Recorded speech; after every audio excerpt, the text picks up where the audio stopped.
আমরা লাইলাতুল কদরে নফল নামাজ পড়বো 2 রাকাত করে। মাগরিবের পর থেকে ফজরের আগ পর্যন্ত এই সময়ের মধ্যে যখনই আপনার সুযোগ হবে তখনই আপনি নামাজে দাঁড়াবেন এবং নামাজে দাঁড়িয়ে প্রথমে নিয়ত করবেন যে আমি এখন 2 রাকাত নফল নামাজ কিবলামুখী হয়ে আল্লাহর সন্তুষ্টির জন্য আদায় করিতেছি। এতটুকু কথা অন্তরে সংকল্প থাকলে নিয়ত হিসেবে যথেষ্ট হবে, আর কোনো অতিরিক্ত শব্দ যোগ করতে হবে না। এইভাবে নিয়ত করে আল্লাহু আকবার বলে দাঁড়িয়ে যাবেন, সানা পড়বেন সুবহানাকাল্লাহুম্মা অথবা আল্লাহুম্মা বাঈদ বাইনি, সানা পড়ার পরে আউযু বিল্লাহ বিসমিল্লাহ পড়ে আলহামদুলিল্লাহি রাব্বিল আলামিন সূরা ফাতিহা শেষ করার পরে বিসমিল্লাহ পড়বেন, বিসমিল্লাহ পড়ে যে কোনো একটা সূরা পড়বেন। এখানে নির্দিষ্ট কোনো সূরা নেই যে সূরা পড়তে হবে, যে কোনো সূরা আপনি পারেন পড়বেন, প্রয়োজনে এক সূরা বারবার পড়বেন, প্রয়োজনে একাধিক সূরা প্রথম রাকাতেই পড়ে ফেলবেন, কোনো সমস্যা নেই। এভাবে সূরা পড়ার পরে আল্লাহু আকবার বলে রুকুতে চলে যাব, সামি আল্লাহু লিমান হামিদা বলে রুকু থেকে উঠবো, স্বাভাবিক নিয়মে আবার সিজদা করব, আল্লাহু আকবার বলে 2 সিজদা করব, আল্লাহু আকবার বলে দাঁড়িয়ে গিয়ে দ্বিতীয় রাকাত শুরু করব। শুরুতে আমরা বিসমিল্লাহ পড়ব, বিসমিল্লাহির রহমানির রহিম পড়ে সূরা ফাতিহা পড়ব আলহামদুলিল্লাহি রাব্বিল আলামিন।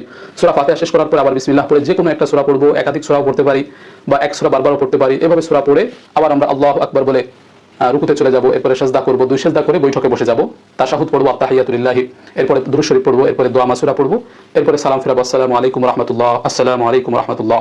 এই যে হয়ে গেল লাইলাতুল কদরের নফল নামাজ।